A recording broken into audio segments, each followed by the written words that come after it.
আসসালামু আলাইকুম। কেমন আছেন আপনারা সবাই? আশা করছি সবাই অনেক বেশি ভালো আছেন।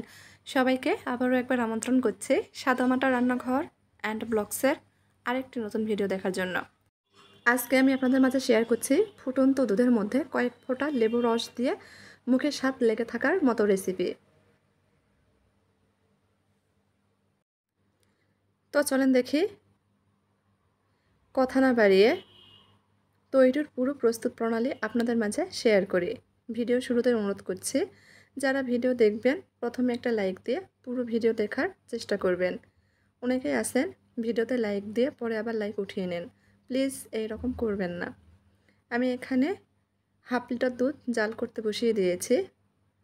দুধের মধ্যে খুব ভালোভাবে বলক আসা পর্যন্ত অপেক্ষা করছি। দেখেন দুধের মধ্যে কিন্তু খুব ভালোভাবে বলক চলে আসছে। এখন এর মধ্যে আমি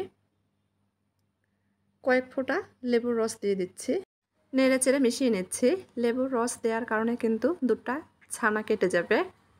এই যে দেখেন দুধটা কিন্তু ছানা কেটে স্বচ্ছ হয়ে গেছে। আমি এখন ছানা থেকে পানিটা ঝরিয়ে নিব। আপনারা চাইলে কিন্তু জাল করে শুকিয়েও নিতে পারেন, তবে অনেক সময় লাগবে। ঝটপট তৈরি করে নিতে এভাবে পানিটা ছেঁকে নিতে পারেন। তারপর নর্মাল পানি দিয়ে একটু ভালোভাবে ধুয়ে নিচ্ছি। এতে করে কিন্তু তৈরি করতে খুবই কম সময় লাগে, 5 মিনিটের মধ্যে কিন্তু তৈরি করা যায় এই রেসিপিটি। পানি একটু ঝরিয়ে নিচ্ছি। এদিকে আমি চুলার উপর ফ্রাই প্যান বসিয়ে দিয়েছি। ফ্রাই প্যানের মধ্যে আমি প্রায় 1.5 চামচ মতো ঘি দিয়ে দিব। ঘিটা একটু গরম করে নিচ্ছে। গরম হয়ে গেলে এখানে আমি কয়েকটা কাজু বাদাম আর কিশমিশ দিয়ে ভেজে নেব। প্রথমে কাজু বাদাম দিচ্ছি। কাজু বাদাম যখন হালকা ভাজা হয়ে যাবে ঠিক এই পর্যায়ে এসে কয়েকটা কিশমিশ দিয়ে নিচ্ছে। চুলার আঁচ লো হিটে করে রেখে বাদাম কিশমিশ ভেজে নেব।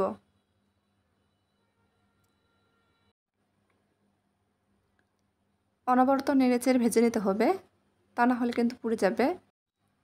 একটু সময় নিয়ে ভেজে নিয়েছি, ভাজা হয়ে গেছে, উঠিয়ে নিচ্ছি। সেই একই ঘিয়ের মধ্যে আমি একটা তেজপাতা মাঝখান থেকে ছিঁড়ে দিয়ে দিয়েছি, 2টা এলাচ একটু ফেটিয়ে দিয়েছি, কয়েক সেকেন্ড ভেজে নিয়েছি। ভাজা হয়ে গেলে পানি ঝরে রাখা ছানা দিয়ে দিচ্ছি। আমার আগের কিছুটা ছানা ছিল, সেটাও এর মধ্যে দিয়ে দিয়েছি। দিয়ে ঘিয়ের সঙ্গে কিছুক্ষণ আমি ভেজে নিয়েছি। যখন ছানা থেকে পানিটা পুরোপুরি শুকিয়ে যাবে ঠিক এই পর্যায়ে এসে আমি 3 চামচ মতো চিনি দিয়ে দিব। নেড়েচেড়ে মিশিয়ে নেব। মিষ্টিটা আপনারা আপনাদের স্বাদ মতো দিয়ে নেবেন। চিনি দেওয়ার কারণে কিন্তু আবারও ছানা থেকে পানি ছাড়বে। অনবরত নেড়েচেড়ে ছানার এই পানিটা শুকিয়ে নিতে হবে।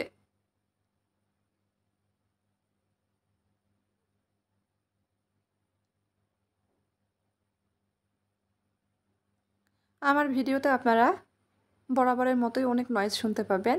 সবাই একটু মানিয়ে নেবেন আর ক্ষমা সৌন্দর্য দৃষ্টিতে দেখবেন। দেখেন চিনি দেওয়ার পর চিনি থেকে যে পানিটা ছেড়েছিল অনবরত নেড়েচেড়ে পানিটা শুকিয়ে নিচ্ছি। এখন আমি কিছুক্ষণ ভেজে নিব।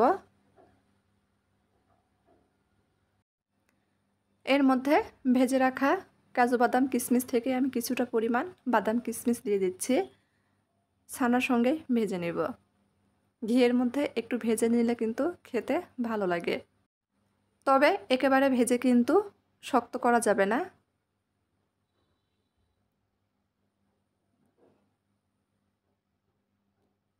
ছানা থেকে যে পানিটা ছেড়েছিল পুরোপুরি শুকিয়ে নিয়েছি আর ঘিয়ের মধ্যে কিছুক্ষণ সময় নিয়ে ভেজে নিয়েছি।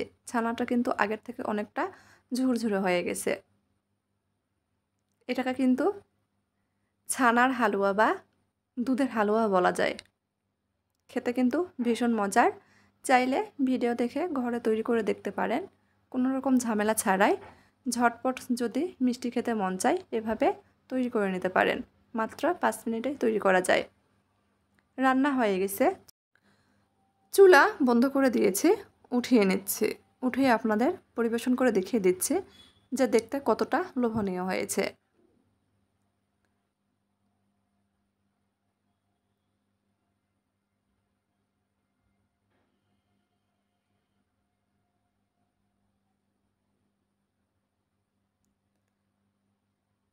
এই যে উঠে পরিবেশন করে নিয়েছি। দেখেন মাশাআল্লাহ দেখতে কতটা লোভনীয় লাগছিল। আবারও বলছি খেতে কিন্তু ভীষণই মজার। বাকি যে ভাজা বাদাম কিশমিশ ছিল সেটা উপর থেকে দিয়ে পরিবেশন করে নিয়েছি। চাইলে আপনারা ঘরে তৈরি করে দেখতে পারেন। সবাই কিন্তু অনেক পছন্দ করবে, আবারও তৈরি করতে বলবে। এতটাই মজার।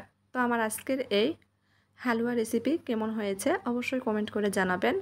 যদি আপনাদের কাছে একটুও ভালো লেগে থাকে দয়া করে সবাই চ্যানেলটিকে সাবস্ক্রাইব করবেন।